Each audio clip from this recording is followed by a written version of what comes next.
So, what are we going to do here as we come into our final hours together? There are a lot of things we could do. My goal, obviously, is to always have you leave with the strongest amount of your emotion geared in your body, because that's what's going to get you to go follow through. At the same time, I look at this program, and no matter how much we pour into it, no matter how much we put you into overwhelm, as you can only imagine, there's so many things that I know are available and needed for your businesses that aren't here. So trying to figure out, what do we put in here strategically? And so I'd like to roll the dice on something that may not be as emotionally exciting, but probably more valuable. And that is a planning process. And so you might have to, for this last part, really manage your own state a little bit. But I'd like to introduce you to what I call RPM, the Rapid Planning Method. And RPM is an experience that when you master the thinking of RPM, you don't have to use the system itself even. You don't have to use a particular, mechanical system in terms of how you do this on your computer or calculator, on paper or whatever. But if you take on this thinking system, your entire planning process will transform, and so will you emotionally. And most people in life, when they're trying to plan something, when they're trying to put something together, like plan their day, we all learned yesterday that what controls our focus controls our life. Whatever we focus on, we feel, even if it's not true. You agree with me on this, yes or no? And everything's trying to get our focus all the time, right? Advertising's trying to get our focus. Your phone's ringing. In your pocket, it's buzzing. And that buzz is either your phone, or it's an email, or it's a text. There's this constant something trying to get control of our focus. But what you focus on determines your destiny in your life. So if you don't take control of it, somebody else will. And so the challenge is, even when we try to take control of our own focus, even we try and attempt to do this, usually there's so much distraction that it becomes very difficult to do it. And even if you did it in the traditional way, and you were going to go out tomorrow, and you're going to plan your day, or you're going to plan your week, you're going to go home. In order to plan it, you're going to have to come up with some answers for the week. And the question you're going to ask, if you don't know RPM, is what? What do I need to? Say it nice and loud. What do I need to? That's a good question. It's much better than, why do I have to do this?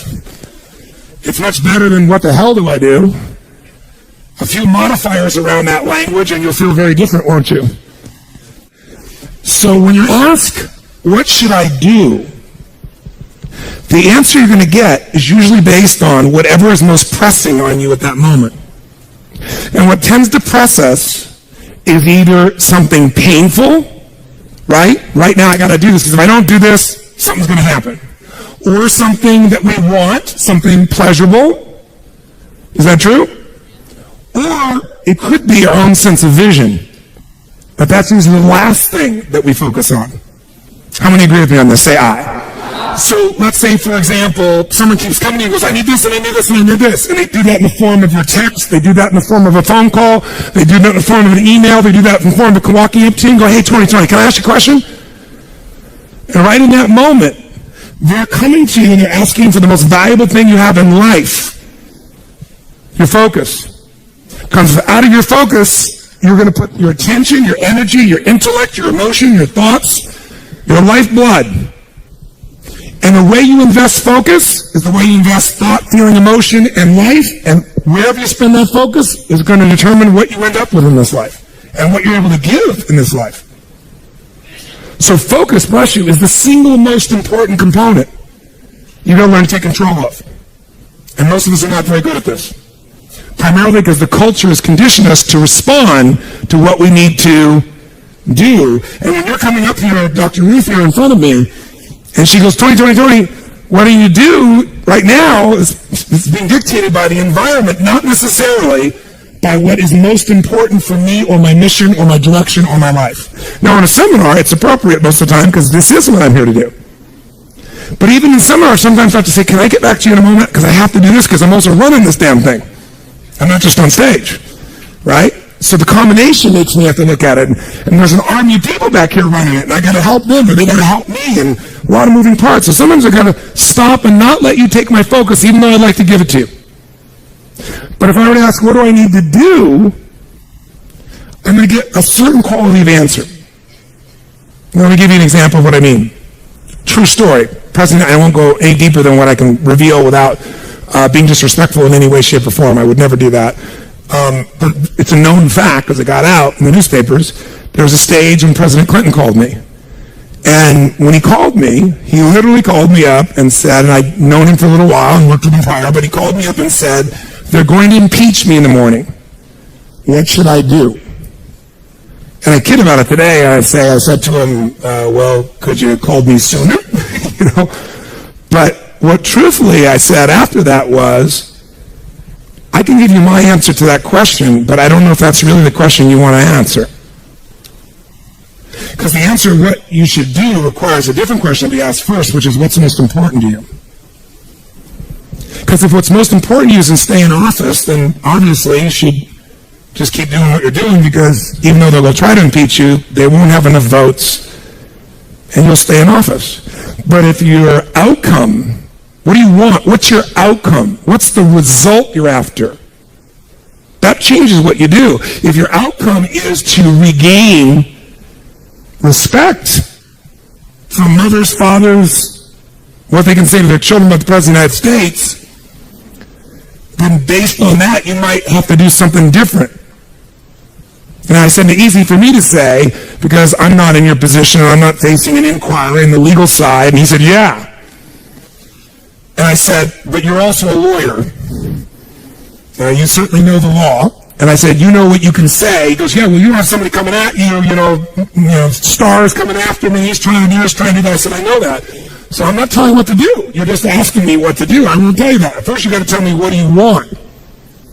If you don't know your outcome, if you don't know the real result you're over it, and you answer what to do, you may even get what you want. You may do that and get the result, but it's not the result you really wanted.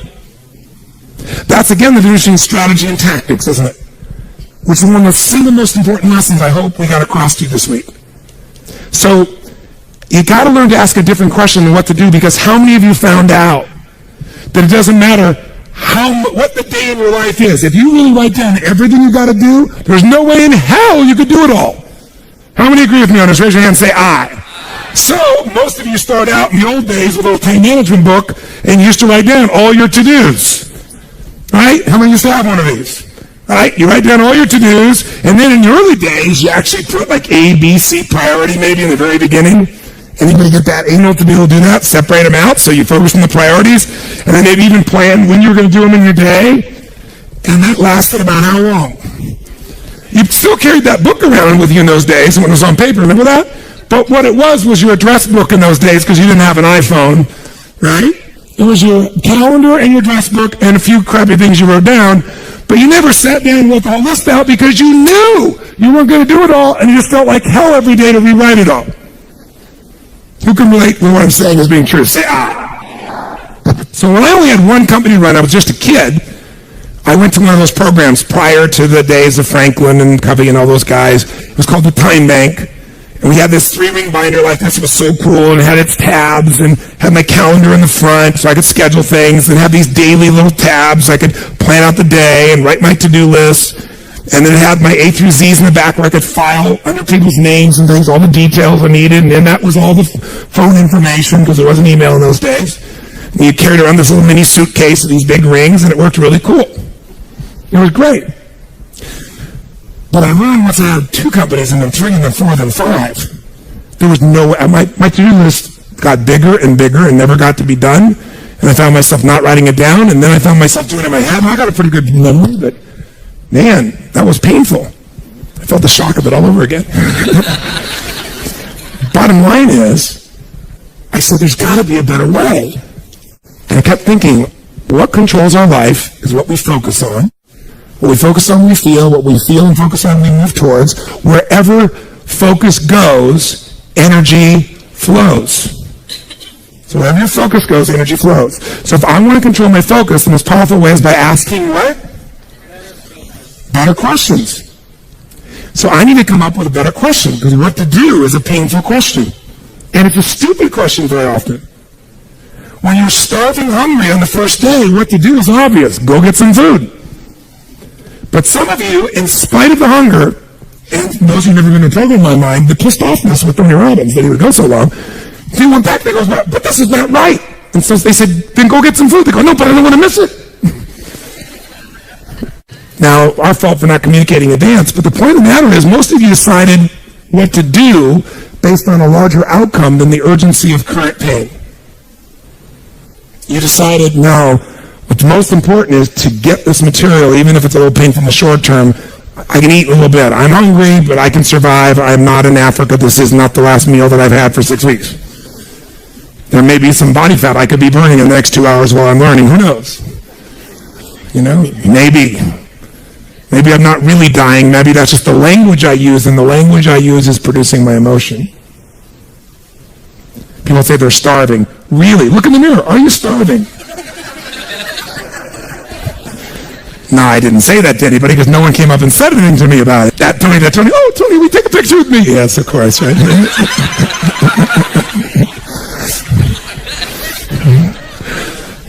My point is this. Where focus goes, energy flows. You must control your focus. You do it with questions. If you ask the same questions as everyone else, you end up with the same answers. So, how did Bill Gates change his economic world? He was a software designer who didn't say, how do I get better software?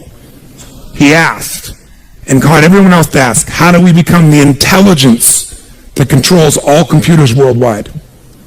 How do we become the intelligence that controls all computers worldwide? Now, when that's your outcome, do you end up with a different to-do list? And if your outcome is to build the best software, yes or no? Yes. And that's why he's one of the richest men on earth. Change your question, change your life. When it comes to planning your life, I want to get you to learn to ask 3 questions now. And the first one is not, what am I going to do? And how many understand why now? Say, I. The question you want to ask yourself is, what do I want? What's my outcome? What's my result? The word RPM, the first one is to get you focused on the target. The target is not the activity. The activity can change. It's what's the result I'm after. If you know exactly what it is you really want, what you desire, what you're really after, clarity is power. The more clear you are on specifically what you want, the faster your brain can get you there. But if you're generally saying things like, what do I want? Well, I want more money. Fine, here's $1, get out of here. Did you achieve the outcome? Yeah, when you're that general, you think you're not getting your goal, you are. The way you language your goal, the way you think about it, you're receiving it. I want to feel a bit better. I want to lose some weight. Fine, you lost a pound, you're done. Because your brain's like a servo mechanism and a bomb and a missile. In the old days, you shoot a missile, and the target was going, and if you missed the trajectory, you missed it. Today, what happens when the missile's not on course? What happens? It locks onto the heat signature. What does it do? It moves and follows it. That's the way your brain is if it knows the outcome, if it knows the result. So RPM starts with, I got another result. This is a results planning system. The rapid planning method, but you can think of it as a results planning system. I need to know the result I'm after before I ever ask myself what to do. That takes more time, but it's worth it. Now, for time's sake, I'm not going to do this with you right now, but I'll tell you what I do when I've taught this to people and I've got a full weekend to do this in. Just give you a picture. If I asked you right now to write out your name, your full name. Now, some of you abbreviate your signature. Write out your full name in cursive. Go and do that one time. Write out your full name in cursive. I can't even use the word cursive. Is that really the word people still use? It means in handwriting, I guess, but in cursive. Just write out full name, because you can do this later on. Full name. If you normally abbreviate, don't do that. You have to write out the full name. Now, if I had you get with a partner, and you can try this later if you want, I'm just going to tell you because I don't want to take the time because we have such limited time today. And I have your partner say to you with a stopwatch here, okay, ready? And I go, go. And you write it out. And you tell me when you're done. I go, stop. And I write down how long that was. So let's say you wrote out your signature and it took 5 seconds. And I say, ready? Write it out. Ready? Go. You tell me when you're done. Stop. And I write down 5 seconds. If you do that 10 times, you'll find in the beginning, you'll be, let's say, 6 seconds. I'm making it up. Everybody's signature is different. And you probably might get down to as little as 5 seconds. If you have like an iPhone, you could do it as a digital stopwatch. You could see the milliseconds. Then I say to you, I want you guys to write every other letter in cursive. In other words, you're going to write half as many letters. How long do you think it would take to do it? Half as much time? Most of you will take twice as much time in the beginning, and then eventually, what's interesting is, if I do it 10 times, in the last 2 or 3, and this makes no logical sense, and again, I don't want to take the time to have all of you do this 10 times, 10 times, 10 times, but you can go do it on your own. I'll just tell you the result. In most cases, even though you're doing half as many letters, you cut it by 2/3 of the time. There's something happens when you break an old pattern and you do it fresh. Your brain over the years has learned ways to move more rapidly since when you did your original signature, and you'll do it in a third the amount of time. It'll take twice as much at first, and then it'll cost you a third amount of time. Now let me tell you why I'm telling you this. The system I'm calling your rapid planning method, by the time I show it to you, you're going to go, this takes more time than just making my to-do list. When? When will it take more time? When? Initially. But once you get it in your nervous system, it'll take you less time because your brain will be thinking in outcomes and not activities. And when you think in terms of outcomes and not activities, pretty soon some of the activities you just don't even need to do to get the outcome. You find a better way to get the outcome quicker. Now, how do you do that? Yes, 3 questions. Question 1, what is my result? What is my outcome? What is it I really, truly want from this? If you're going back next week, and you say this next week, what are the most important what? Outcomes for me to get this week in my business. And you just write those outcomes out, not your action items, the outcomes. If you do that and nothing else, you'll be ahead of the game. And if you just keep looking at those outcomes every day, how am I doing on that outcome? Your brain will come up with ways to get to that outcome. I promise you. Focus on outcomes, not on activities. Action for most people, activities, most people mistake movement for achievement. They mistake action items and to-dos for achievement. We're after the achievement. Are you with me on this? Yes or no? Yes. It's a different way of thinking, and I think all of you inherently have it, but if you make this ritualized, just like the things you've learned this week, they're all great, but if you don't systematize them, they'll work when you do them. But if you systematize them, right, and you see like Mr. Holman here, where he goes in and just does it and makes sure it's being done again, or what you've seen Chet do, or what I do. You just do it over and over again, you don't miss it. Now the results are geometric. So I want to get you to systematize the thinking, whether you do it visually the way I'm going to show you or not. So, first question, what's the result I'm after? What's the ultimate result? What do I want out of this week, out of this thing, out of my business, out of my life, from my body? And you want to be as what as possible when you describe that outcome, that result. As what? As clear and specific as possible. Generalities will confuse you. So it might take you longer than just writing down call so-and-so to think, if I'm calling my son, I'm going to call Jack, or I'm going to call my brother. This is what goes through my head before I call him, always. What's my outcome? Because I don't want to just call him. I want Jerk to feel loved by his dad, or I'm thinking about what's my outcome. I've got to talk to him about this thing that's out there. I've got to make sure I get through to him on this because I want to guide him and move him in this direction. That's what I want to be as his father. I don't want to just chit-chat. I can do that too.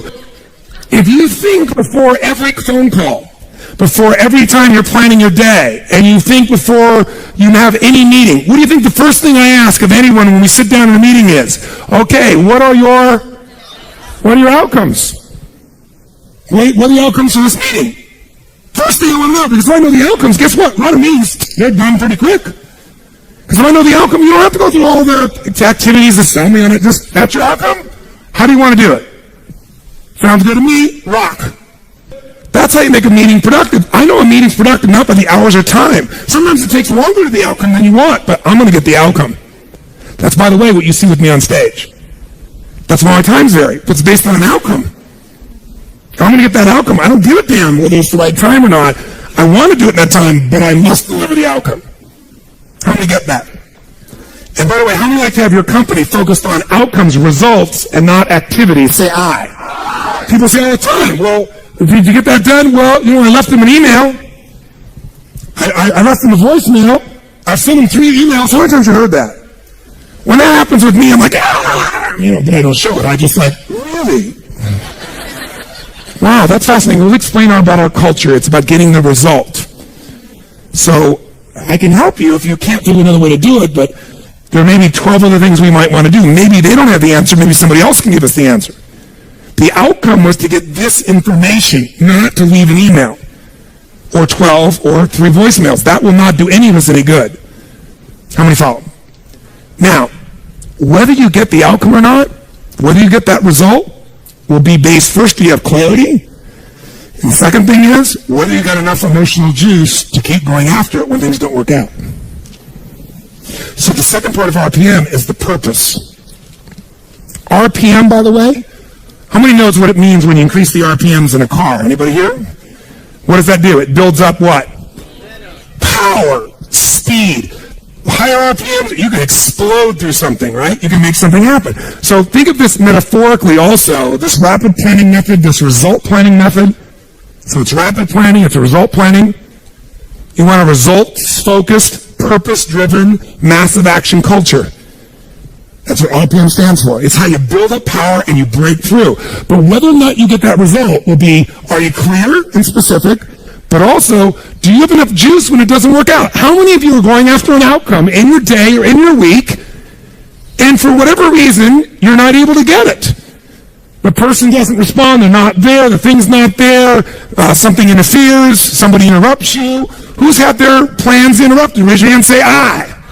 So whether you keep doing it or not is, do you have enough emotional juice? See, guys, you all know out of this week, you got more than enough to take your business to another level. You got more ways. You can go home and be artists now. And some of you know, went by so fast, but many of you have the program. You'll watch enough times, you'll be there. Somebody will invite us in. We're going to be there and make sure you do it. So it's going to happen. But the art of it being followed through or not is going to come. Do you have the emotion to follow through? And that needs to be a part of your thinking also. So the next question I've always asked, besides the outcome, is why? Why is more important than how? Why are we doing this? What's the purpose? Purpose is more powerful than object. Purpose is more powerful than object. You say, I want $1 million. That's a great objective. I want $1 billion. Great objective. I want to feed 3,000 children in my community. That's a beautiful objective. It's even more specific. But even that objective, you might get excited about, so you realize what it takes to feed 3,000 kids. Right? And the politics involved, and all the people that don't follow through. And then you have this good intention, and somebody else is pissed off because one of the kids didn't get fed.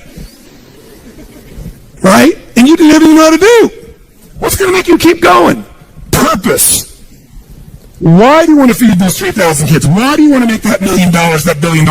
Why are you going to take your business to the next level? Why is the most important thing to know? Because that's where all the emotional juice and fuel is to actually get you to go through when the challenges show up. Every person you see who's on fire and is successful knows the why. You know what the problem is? You might know the why in the beginning. You wrote a mission statement and stuff like that. You got to know why you're doing this right now. This right now.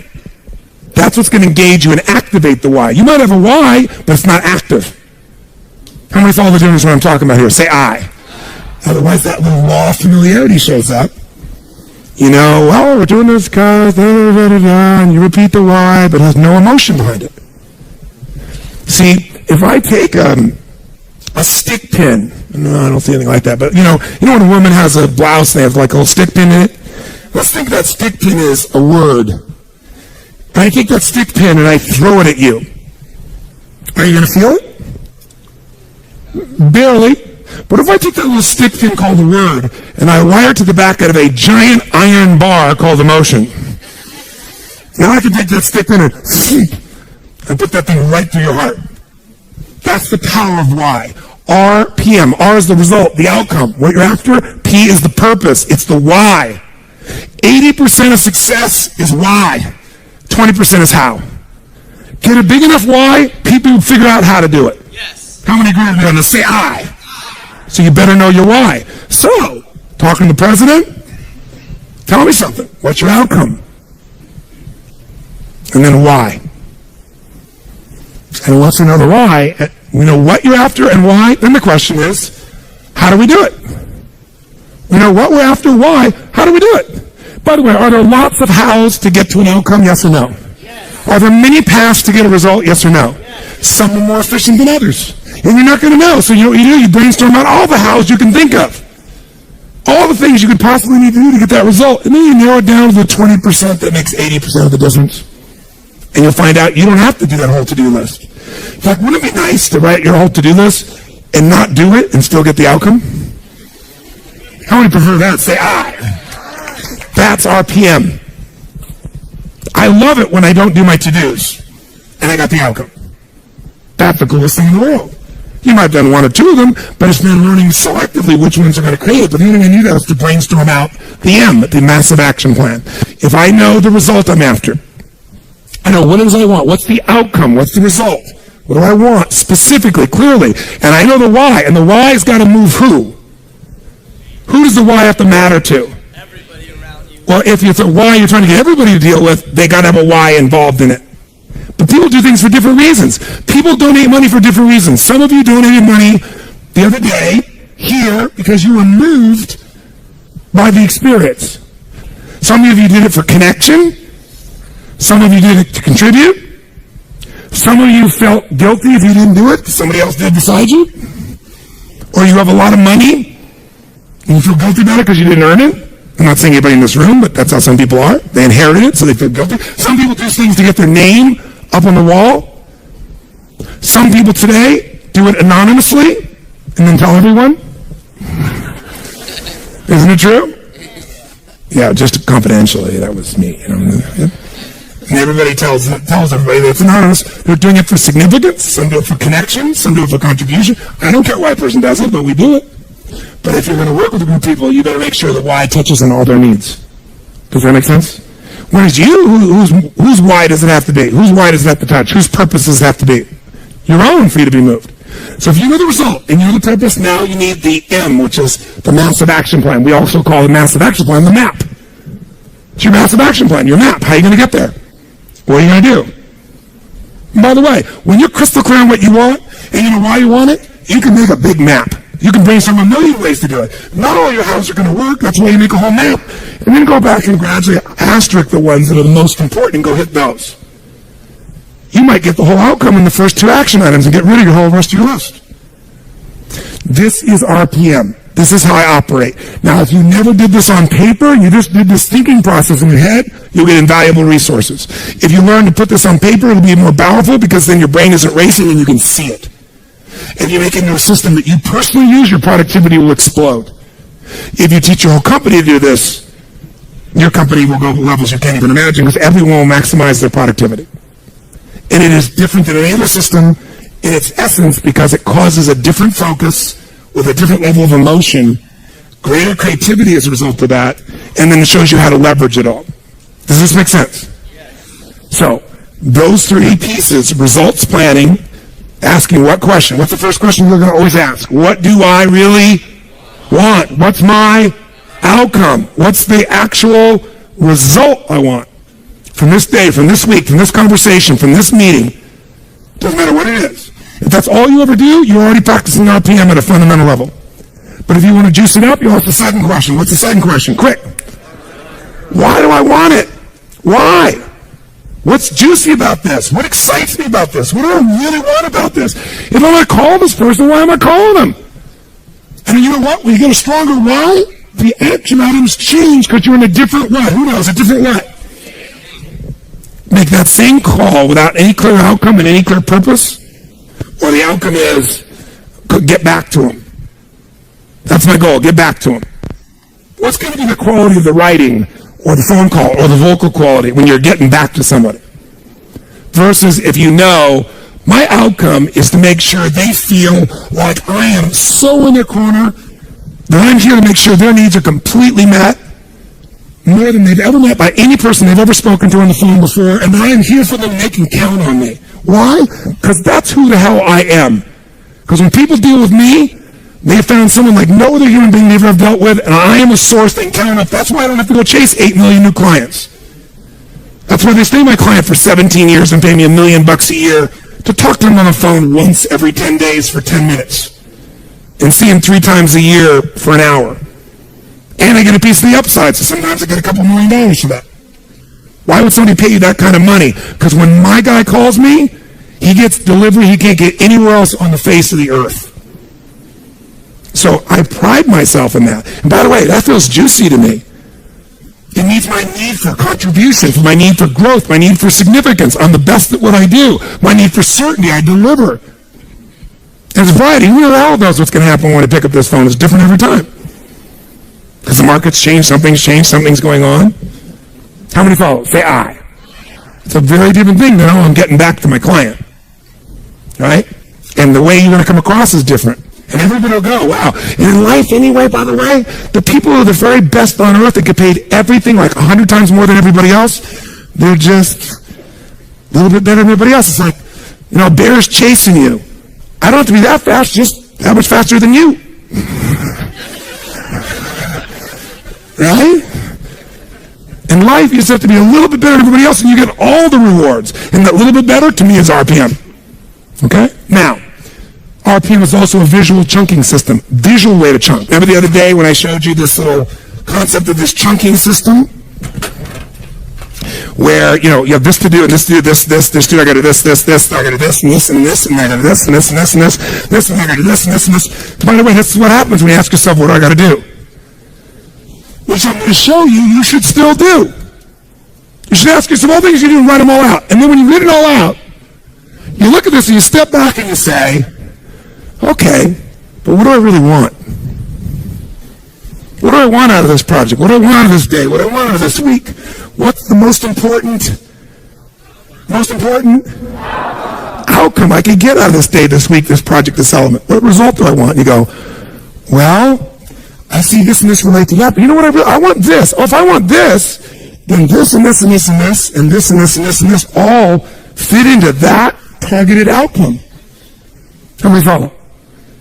And I might go, you know what else? I also should do this and this to get that outcome. They're not even on the list. But these might get me there faster than all three of these. Oh, by the way, this and this and this and this and this and this and this, all right. Oh, and guess what? This and this and this and this and this, all right. And guess what? There's my day. 1, 2, 3. 3 outcomes, 4 outcomes, 5 outcomes. It's a different world. You will get yourself completely out of reaction. You start to take control. My question to you is this. How important do you think it would be for you to master a skill set like this, for you to have the quality of life you want, quality of business you want? 0 to 10, what would be the level of importance you'd give this, my friends? How big? 10. Where would you put it for you? 10. Raise your hand if it's a 10 for you. Let me see your hands. Good. I'm not going to teach you today. But I'm going to teach you enough that you can take yourself to the next level. If you want to go deeper, you will. But I didn't want you to leave without the fundamentals of it, because just the fundamentals will help you to take what we've got here and take it home and go to work at it at a much more effective level. So, if someone gave you a test and they asked you, what would be the fastest way for you to change your productivity? It would be stop focusing on what to and focus on your, you have nothing else but that. What does RPM stand for? The Rapid Planning Method, also known as the Results Planning Method. It also stands for the 3 questions you're going to start to ask. What's the first question? It is not, what am I going to? The first question is, what is my? And then as you get more clear than that, outcome starts broad. To make it more specific, you say, what's the specific what? Result that I'm after. What do I really want?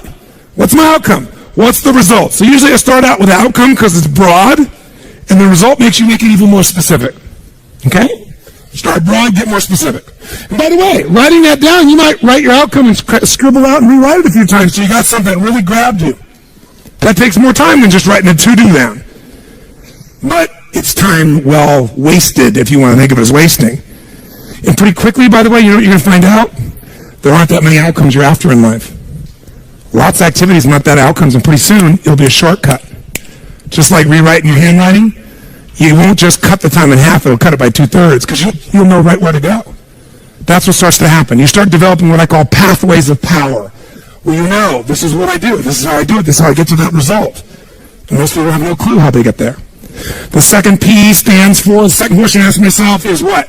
What's my purpose? Why am I doing this? And there are different emotions for each of us that drive us most. Some words will completely change your state. When you have that right word, for me it's impact, for example, or love, or contribution, or making a difference, or have fun.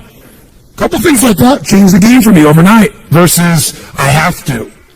How many hate having to do things? Say I. You don't ever have to do anything if you get clear about your real purpose. And then the M stands for my massive action plan, also known as my map, which is what you would call a to-do list. But it's a to-do list to get this outcome through the state of this purpose. Make sense? RPM. If you do nothing else but learn to ask those questions, use them as an organizational tool.